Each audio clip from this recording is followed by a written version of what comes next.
नमस्कार दोस्तों, एक बार फिर से आपका स्वागत है हमारे Hindi news channel news 555 days में। और दोस्तों, जैसा कि आप देख रहे हैं, पिछले कुछ सप्ताहों से गोरखपुर मंदिर पर हमले की चर्चा बहुत तेज हो गई है। और दोस्तों, हम हमले के दिन से ही इस घटना पर नज़र बनाए हुए थे, लेकिन तब तक हम इस पर कुछ भी बोलना उचित नहीं समझे जब तक बातें स्पष्ट न हो जाए। दोस्तों, अगर देखा जाए तो गोरखनाथ मंदिर के अंदर जो कायराना हमला किया गया, सबसे पहले देखने में तो अगर देखा जाए तो पुलिस ने पहले इसको किसी मानसिक परेशानी से ग्रस्त युवक द्वारा किए गए घटना के बारे में उन्होंने रिसर्च करना शुरू किया। लेकिन जब धीरे धीरे घटना के तह में पुलिस ने जाना शुरू किया, जो सच्चाइयाँ सामने आते गई, उससे पुलिस डिपार्टमेंट ही नहीं, पूरा उत्तर प्रदेश ही नहीं, पूरे भारत देश के लोग चौंक गए हैं। जी हाँ मेरे दोस्तों, जिस मुर्तजा अब्बासी पूरा नाम था उस आतंकवादी का, अब हम आतंकवादी कह सकते हैं क्योंकि ये बातें पूरी तरह से सिद्ध हो चुकी है कि घटना में जो मौजूद व्यक्ति था वो पूरे तरह से आतंकी मॉड्यूल पे काम करता था। साथ ही में छानबीन के क्रम में कुछ ऐसे चौंकाने वाले तथ्य भी सामने आए हैं जिसको देखकर सारे पुलिस महकमे की नींद उड़ी हुई। जैसे कि देखा जाए तो उसके पास सबसे पहले देखा जाए तो विदेशी सिम कार्ड मिले हैं जिसको डॉलर का इस्तेमाल करके खरीदा गया है।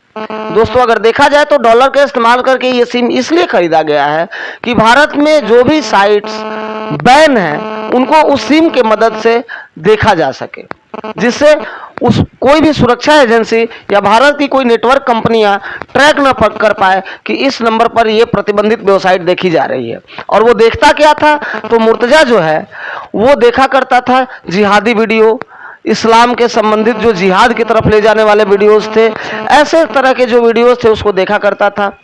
साथ में मुर्तजा जो है वो नौकरी भी किया करता था। उसकी पूरी डिटेल्स अभी हमारे पास है, लेकिन हम आपको नहीं बता रहे हैं सुरक्षा कारणों से। फिर भी वो नौकरी किया करता था और उस नौकरी से जो पैसे मिलते थे उससे वो पूरे आतंकियों का एक मॉड्यूल खड़ा करने में लगा हुआ था। मतलब उसका जो प्रयास था वो ये था कि पूरे जो आतंकी संगठन हैं उनको सहयोग करना तथा उन्हीं के मॉड्यूल पर काम करना।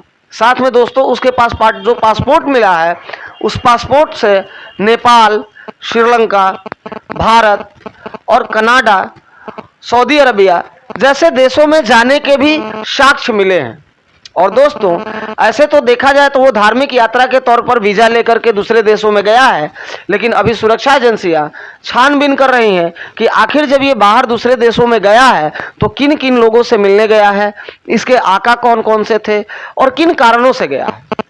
ऐसे देखा जाए तो बहुत सारे इसके नेपाल के बैंक अकाउंट से बहुत सारे संदिग्ध ट्रांजैक्शन हुए हैं, जो कि अलग अलग आतंकी संगठनों को या अलग अलग जो कट्टरवादी ग्रुप हैं उनको फंडिंग किया गया है इसके अपने अकाउंट से।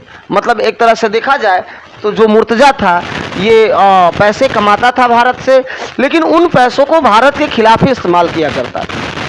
उसने जब उन लोगों ने अपने आकाओं के कहने पे जब योजना बनाई गोरखपुर मंदिर पर हमले की, तो उस समय शायद उसे ये पता नहीं था, वो हमेशा जैसे आतंकी अपने मंसूबों में कामयाब हो जाते रहते थे, उन्हें ये पता नहीं था कि इस बार जो मुर्तजा है वो जो हमला करने जा रहा है वो अपने मंसूबों में कामयाब नहीं हो पाएगा।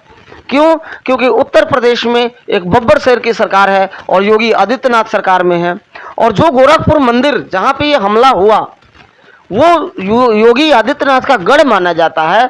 और यकीन मानिए पूरे भारतवासी जाके देख सकते हैं कि लगभग 5000 से ज़्यादा पुलिसकर्मी पूरे गोरखनाथ मंदिर के सुरक्षा में तैनात रहते हैं।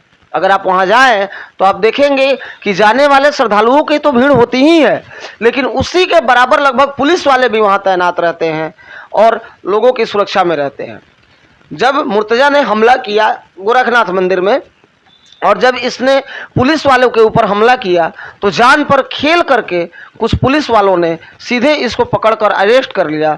लेकिन उस समय तक इसके मानसिक दशा को समझ पाना किसी के बस की बात नहीं थी और यही लगता था कि ये कोई युवक है जो दिमागी रूप से बेहताश होकर और भीड़ पर हमला कर बैठा है। लेकिन जब उसके अंदर से बातें निकाली जाने लगी, एक एक करके बातें सामने आने लगी, तो उसका सीधा कनेक्शन आतंकी संगठनों और उनके आकाओं से जुड़ा। ये भी देखा गया कि बहुत सारे संगठनों से इसको पैसा मिला भी है और इसने भी बहुत सारे संगठनों को फंडिंग किया है। साथ ही उस पैसे का इस्तेमाल अपने साथ इस तरह के लोगों को जोड़ने में किया जाता था जो आतंकी मॉड्यूल पर भारत में अशांति फैलाने में काम करते थे। तो दोस्तों देखा जाए तो एक बार अभी सारी सुरक्षा एजेंसियां एकदम अलर्ट पर हैं और मुर्तजा को लखनऊ में रखा गया है और भारत की जितनी सुरक्षा जांच एजेंसियां हैं, चाहे वो NIA हो या कोई खुफिया एजेंसी हो, सारी एजेंसियां एक साथ लगकर देश के अंदर तथा देश के बाहर के इसके सारे ब्यौरे को जुटाने में लगी हुई है। जैसे ही कुछ नई खबर निकलकर सामने आती है हम आपको तुरंत बताएंगे। तब तक के लिए जय हिंद, जय भारत। Rakesh Kumar Pandey, news 555 days, Gorakhpur.